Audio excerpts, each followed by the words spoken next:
Taylor. I'm Lucy. I'm Dana. And we did our policy change on the mandated drug testing for welfare.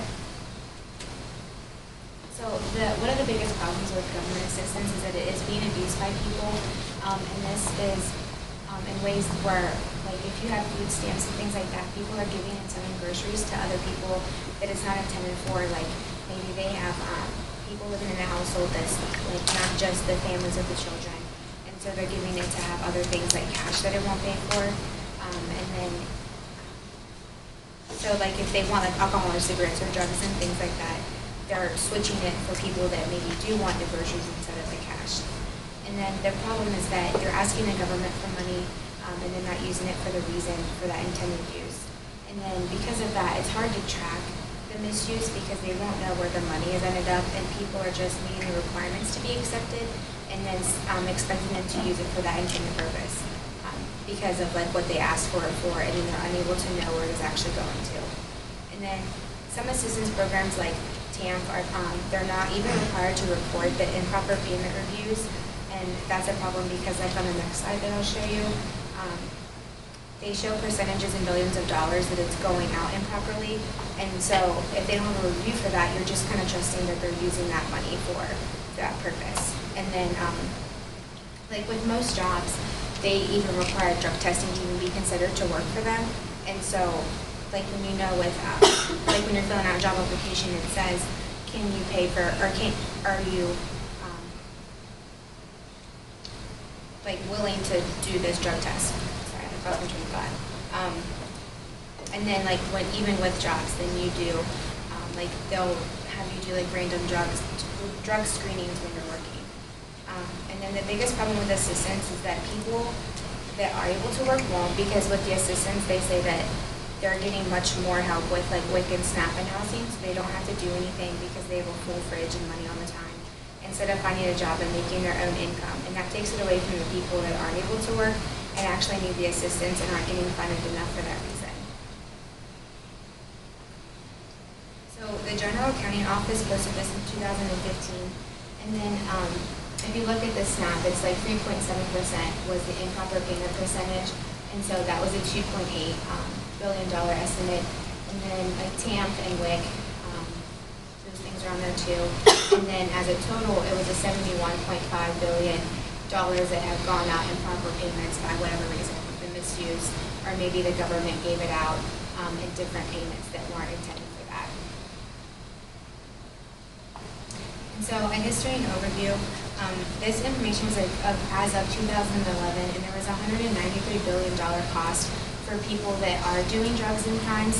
So that's fixing things like if there's crimes, you need to fix the damage that's done, or if somebody gets hurt, having to pay the health care for that, or then drug use if you need to pay for like overdosing and going to the emergency room for things like that.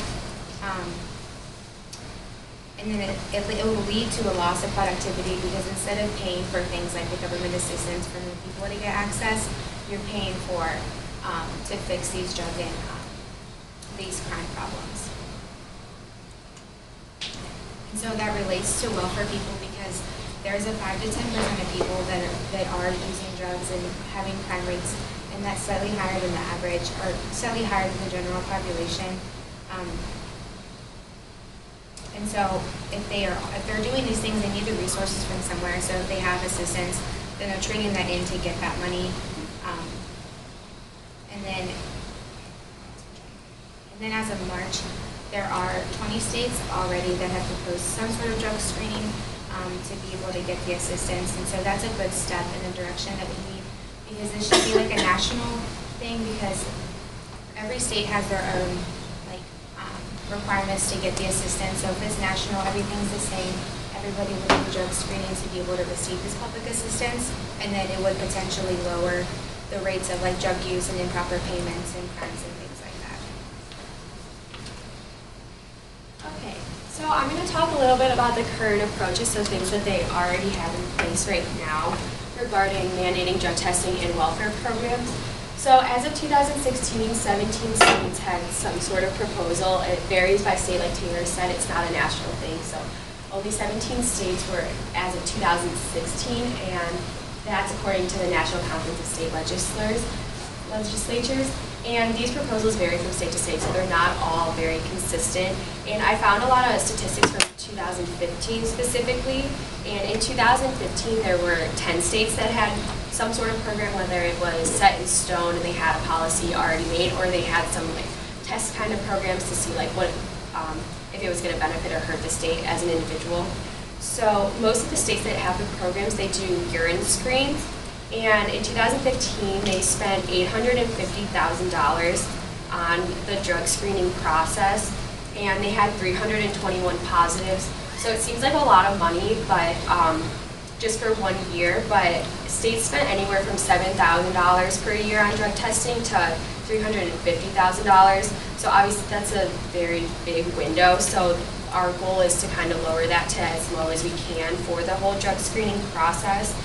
And those states, the majority of the states, they only drug test people under suspicion. So we thought that that could bring up kind of like an ethical issue, because what really makes somebody suspicious. So we thought that could be kind of ethical. And there are 4 states, Maine, Minnesota, Pennsylvania, and Wisconsin, that only test the people that were previously convicted of a drug charge. So they're mandated to be tested for drug before they apply for welfare.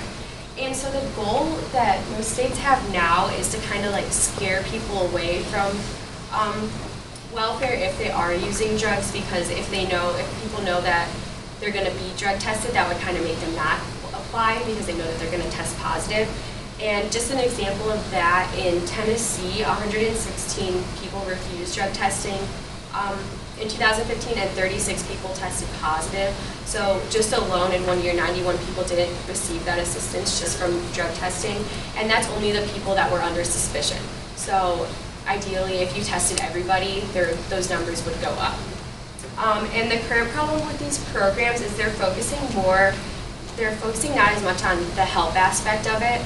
So basically, they get drug tested. If they test positive, they don't lose anything. They just have to do treatment. So it's kind of, they're not really getting a punishment for using drugs because they still get to keep all their benefits. They just have to do a treatment. So that makes it kind of easy to sort of like cheat the system and say that they're doing treatment even if they aren't. And if they're not really getting punished, then you can just continue to use drugs because they're not actually losing that money. They're just having to do treatment programs. And I mean, I feel like they would care more about losing the money that they could spend on drugs than actually doing the treatment. And it doesn't really seem like it would be helping that much. Okay, so our proposed solution is that we want to do an annual hair follicle drug test before new government assistance can be granted. So it's going to be kind of like it's going to be part of the application process. So when they apply for welfare every year, they're going to be tested, and it's going to be at the same time every year. And they're going to be tested more. They could be subjected to more testing if they have suspected drug use. So say somebody on welfare gets caught with illegal drugs, or they get caught in the presence of illegal drugs, they can immediately have to come in for testing, and they could lose a part of their benefits. And what we want to do is, if people test positive, we don't want to just say, here's a treatment plan, and you can keep all of your benefits, because like we said, that's not really like a punishment, so it's more of an incentive to get it back if they do the treatment plans, they'll receive their full benefits.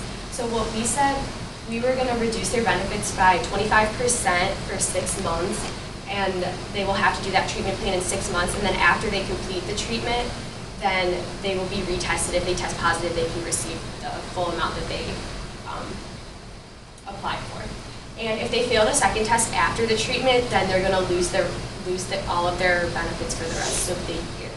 And so what we're going to do is we're going to offer inpatient, outpatient treatment programs for them, and they get to decide if they want to do it. If they don't do it, then they don't get their benefits. But if they do decide, they get the option to retest in 6 months. So we offer inpatient, outpatient rehab programs, and we also said church-based recovery programs, because obviously if people are applying for welfare, they don't have a lot of money to be spending on some kind of expensive rehab program. So oftentimes church-based recovery programs are free, and you can just go and be around people who have the same problems as you. So we said that we were going to support and encourage resources will be offered for anyone who needs them. So things like support groups, we don't want to treat them like they're anything less than normal people, just because if they do have a drug problem. So we want to encourage them to go to those support groups. And so the goal here isn't just to save money, it's also to help them in the long run to help their drug problem overall. Okay, so how the process is going to work is we're going to do a hair follicle test, and how that works is you just take a small amount of your hair and it tests the drug molecules in your hair follicles, and it can show drug use for up to 90 days, so it's much more reliable than urine tests, and all states now do is urine tests, so we decided to do hair testing because it is a lot more reliable. It can show history of drug use, not just it can show severity. Urine test just shows whether it's in your urine or it's not. It doesn't say how much is in your urine, how long it's been there. Like, it doesn't really show severity. It's more sensitive rather than specific. So the pros to the hair testing is it lasts 90 days, or it goes up to 90 days. It detects history and severity of drug use. There's a lot less false positives with hair testing. With urine, there could be false positives, and it's a lot more accurate. There's kind of a more higher fear factor that goes along with it, because it is like a known thing that hair testing is more reliable than urine testing, and you can't really fake a hair test. So we said that because a lot of people, it's really common to fake drug tests because they're not being, most often urine tests aren't being monitored. They just have you go to the bathroom and then come out and take your specimen. But for hair testing, a medical examiner physically cuts your hair off of you, so you really can't fake that. And the hair can be taken from any part in your body, so if men don't have a lot of hair, they can take it from anywhere. You just need 1.5 inches. And some of you might be wondering, if they're bald and they don't have any hair, if they shave themselves all the way, then they will be subjected to a blood test. And that's the only reason that they would be subjected to a blood test, is if they happen to have no hair on their body. If they try to cheat the system and shave themselves so they can't get hair tested, then that's what our alternative would be. And we said the cons to the urine samples that most states have now is that urine can go out of your system in a couple weeks, so it's really easy to just sweat it out and get it out before you know you need to test. And it's a lot easier to fake. You can dilute urine. They sell things that you can actually put in your urine to make the drugs go away. And like I said before, it's not being observed, so it's a lot easier to do those types of things. It doesn't measure severity, just whether it's in your system or not. And although it is cheaper, it's a lot less reliable than the hair follicle test. Okay, so the impact and the result of this drug testing is to ensure that government funds are going to the right reason. A lot of people who pay for this are taxpayers, so it's like us and our parents and our friends. So we don't want that money to be going to things that aren't for the right reasons. So, for example, in 2015, there were 96,000 people total welfare applicants, and 3,000 of those which were tested, and 321 tested positive. And that's about 10%, and that's only the people that were under suspicion. So ideally, if you test more people, you're going to get more positive results. So hopefully that would make the number go up. And a stigma would be connected with welfare recipients that they are drug users. We want to avoid that because we don't want welfare to be associated with drug testing. So testing everybody would make it would kind of help the stigmatism instead of just testing people who are under suspicion, because if you test everybody, it's just a standardized thing. It'll make it easier to identify people who are using drugs and help them, because a lot of people who use drugs don't have a lot of money, so they do have to apply for welfare, so it kind of makes it easier to make those treatment options available to them. And drug testing will enact fear or concern for drug users on welfare, so basically if they know that they're going to have to be drug tested to get money, then they might stop using drugs, because they might think it's more important to have money to eat food than it is to have money to eat drugs. So hopefully, not everyone might think that, but we're hoping that that could make an effect on that. Okay, so in terms of advantages, it has actually already been starting to be implemented, policies that are similar to ours in regards of drug testing and screening in 15 other states, and that's also starting to increase currently. So some states that are already implementing policies similar to this one are Alabama, Florida, Michigan, Tennessee, and Wisconsin. This will help to ensure that recipients are using welfare money for food, housing, and other necessities, and less likely to abuse the welfare and what it offers. Also, it discourages long-term welfare use if regularly tested, drug tested, and it prevents illicit drug use in the poverty class, and can have potential to save taxpayer dollars in the long run. That concept is a little debatable. There's arguments on both sides whether it is a waste of taxpayer money, or when you think in terms of long term, it might actually be a good idea to use the taxpayer dollars in the long run. So in terms of disadvantages, in terms of like unreasonable searches, policy could be viewed as unconstitutional, and it could also be viewed as discrimination towards the lower class and recipients, as well as like poverty class. It can be very expensive, and some may consider it as a poor use of taxpayer dollars. It can be stigmatizing towards individuals that are on welfare or drug users, and may deny welfare to children. And you don't always think that children are directly impacted by the benefits that welfare offers, but even if the parents are drug users, the children are going to suffer as well if welfare benefits are taken away. As far as alternatives go, if there is not enough hair, which Lucy had said, we would turn to a blood test. It would be a 10-panel blood test that would cost around $279 according to requestatoTest.com per test. And a 10-panel blood test, it looks for common drugs, and it has a shorter detection window. The detection period can take 12 or less hours, but sometimes it may take a day or two to process. Some drugs that would be detected through a blood test would be cocaine, opiates, oxycodone, marijuana, and methadone. So with the blood test as an alternate, it eliminates the risk of the sample being tampered with. It's sometimes with urine tests,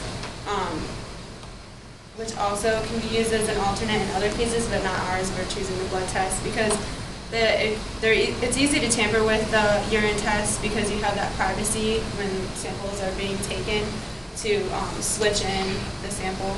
And then, so the blood test is a very accurate form of testing and a great alternative to have. In terms of cost, it would cost about $105 to $125 per test nationally. And then, as I said before, comparing it to a urine test, which will trace about a few weeks to a month rather than the 90 days that the follicle test will be able to trace back. Follicle testing, we'll be able to trace back for that 90 days. So even though it's more expensive, it still may be worth the cost. And it could also detect those chronic users as well, since its traceback window is so large. And it would cost each state about $850,000 to $1 million per year to test and screen the recipients, but that would vary with the increase and decrease of recipients. So, like as was said before, if recipients know they're going to be drug tested, they might be less likely to want to apply for the welfare. So they might decrease the numbers of recipients because they know they're going to most likely not be able to pass that drug screening and testing. So that might cut down costs as well. And then in terms of punishments, testing positive and refusing help. So if you don't want to go through our rehab programs, then you will lose the government assistance for 12 months and be retested after that 12-month period. And then if you test positive and are willing to receive help and participate in our rehab program, you will only decrease 25% of that government assistance rather than all of it. And then you will complete the rehab program that we have, and then you will be retested within 6 months for a chance to win back that 25%. And so what we're trying to do is more like try to influence people to go get that help, participate in our rehab program, and then you won't lose as much of your assistance as you could if you did refuse to get help. So we're trying to like shine a positive light. Like we know that like addiction is real and it's hard to deal with. So instead of like completely taking away from that assistance, we want to get people to get help. And then so overall, like our program will kind of like weed out those people who might be taking advantage of the welfare system, but we'll also be helping those who are dealing with their own problems. So that's about it. And here are our references.